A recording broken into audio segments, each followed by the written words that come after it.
Welcome to our meditations for our most recent Star Wars Shatterpoint battle report. And yeah, that was quite the game. Had a lot of fun. That was a really good game, regardless of what happened there. It was a victory for the Bad Batch. I think it was going to be a victory one way or the other, but yeah, we had some questions regarding Wrecker's tactics ability there that gonna have to go hunting down the answer for. Yeah, as far as we could tell by going through the rulebook, you don't really check for vertical distances unless it's terrain. Like, it doesn't seem to care about vertical distance at all. Like, and the ability doesn't mention anything about being on the same elevation. Yeah. If this is how it's ruled, I have to imagine it's because he's like bonking the wall and he's shaking the supports or something. But I mean, yeah, thematically we can figure out something the way it works. It's really weird. And really, really powerful in these edge cases for something like that. Yeah. Because you would effectively body blocked me from using that ingress point and being able to shove you off of it without using any actions whatsoever. Yeah, no, that was a very bizarre one. Mm-hmm. But like I said, I think you were on course to winning anyway. It might have just been a matter of time. Yeah. Now, we did take a look at what I had coming up, and I did have Anakin coming up, and then just for giggles, we took a look at it, and it was the Shatterpoint after that. Which, especially with challenging the odds being primary, would have been a big game changer, because we saw what my Anakin did. Yeah. Scoring five points. That was huge. That was huge. 5 points for you on that one. Like, it helped that Ahsoka was a secondary, right? So you were able to get the extra point right there. But yeah, Anakin could have gone down, taken out Wrecker maybe, scored an extra point that way as well. Like, and then I would have had this point over here, maybe still this point depending on how my objectives go down. Mm-hmm. So I could have also potentially had a 4 to 5 point swing as well, right? Mm-hmm. But it was wild. It was wild. Like, oh yes, I got to say this. The never tell me the odds. Anakin felt useful. Absolutely. I've usually been down on Anakin, but trying him out on this, I feel like he loves this mission pack. He felt very useful. I was quite happy with all of Anakin's activations on either side. Yes. It felt really good. The 212 kind of let me down a little bit. It is what it is. I don't know if the clone trooper, like the commandos, would have been a better choice there. Ironically enough, even the 501st might have been a better. No, maybe not. No, I'm not even going to go that far.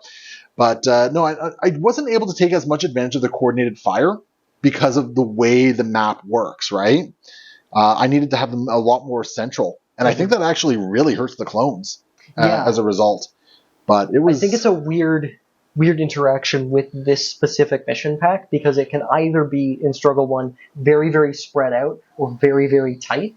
Yeah. And if it winds up being tight, that works out great for them. But if it's not, then they kind of, as we saw, they hung out there for a long time. Yeah, and they didn't activate for a good while either, right? That being said, we didn't go through the deck twice. Nope. We had a pretty quick, snappy game, so... I think, what was it? I had 4 cards left in my deck? 3. So, yeah. 8 cards went through 12 for me. Mm-hmm. So 12 turns apiece. Yeah. Well, 13 for you, 12 for me. Yes. So it was a very snappy game. Mm-hmm. Very high scoring, which was very exciting, very fun. And a lot of big swings back and forth, right? Yes, fantastic swings. Like, honestly, until that last Anakin activation, I thought I was still in the game. And then Anakin just rolls up. Nope, I'm going to score 5, please. Quite literally, I'm going to end this, right? Yep. And you didn't even have to spend the force. I didn't even have to end this. Oh, and you know what? If you had to spend the force for I'm going to end this, Wrecker wouldn't have been able to do that to the 212. Double shot, Yep, so I would have still been in the game. Nuts. Yep. Wow. So Ahsoka just went down like a chump. Mm-hmm. That's highly unfortunate for Ahsoka. Yep. But no, either way, this was a great showing from the Bad Batch. Oh, absolutely. Hunter really showing off like how we can just kind of keep moving around, which is great. Mm-hmm. Wrecker, a lot of fun. Tech and Echo did some cool stuff. Crosshairs didn't really get a chance to do much of anything this game. Which, it happens. You tend to have one character in the game who kind of doesn't do too much, and I think it was less of a consequence of him, because he had like a solid hold on that objective for a decent... He stood up to some shooting. He got Ahsoka in the face, which was less than ideal, but he kind of stood on that point for a while. He wasn't awful there, but he got dummied pretty quickly, much like how my Ahsoka got dummied pretty quickly as well, right? And then he was kind of a victim of being, like, touching the edge of the map and being close to no active objectives, where it's like, I would rather have anybody else right now. Yeah, I'm looking back at my stuff here, and I'm kind of wishing that I had put Anakin over on this side and Plo Koon and Ahsoka over on this side.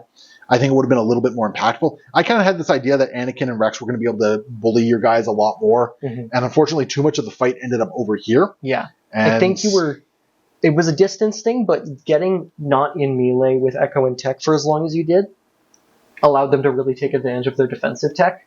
They did. I mean, they didn't really do a whole lot, like attack or defense wise, but I mean, but they stood there and they got shot like a lot.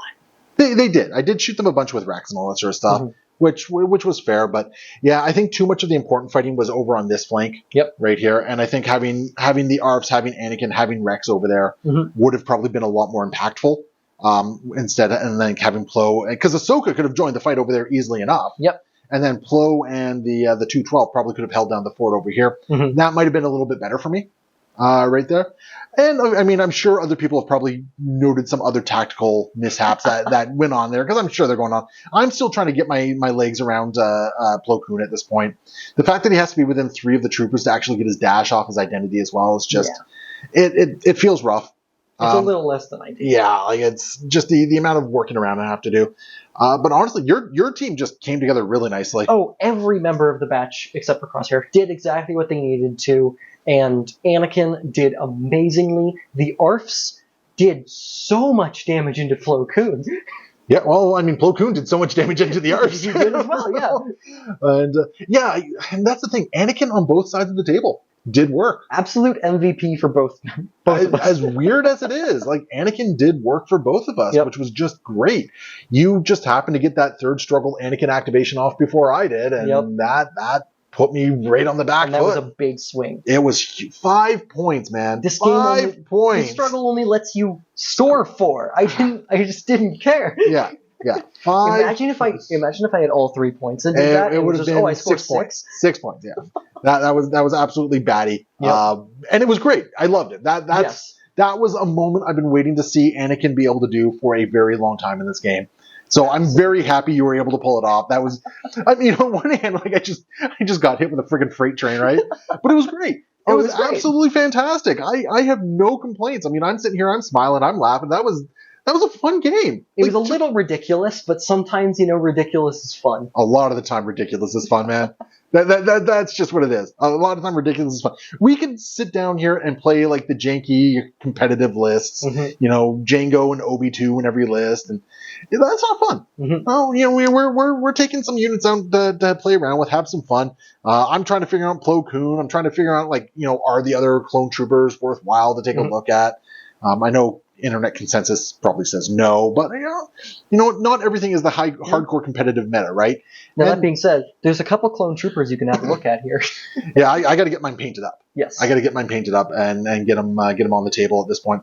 But Alex, that was a phenomenal game, man. Well deserved victory on your part. That was a lot of fun. So we will see you guys around here next time. Remember, if you want to support the channel, patreon.com/AegisBrandStudios, or hit up iwargame.net, use code AegisBrand, save 10% on your wonderful pre-marked maps for both Shatterpoint and MZP.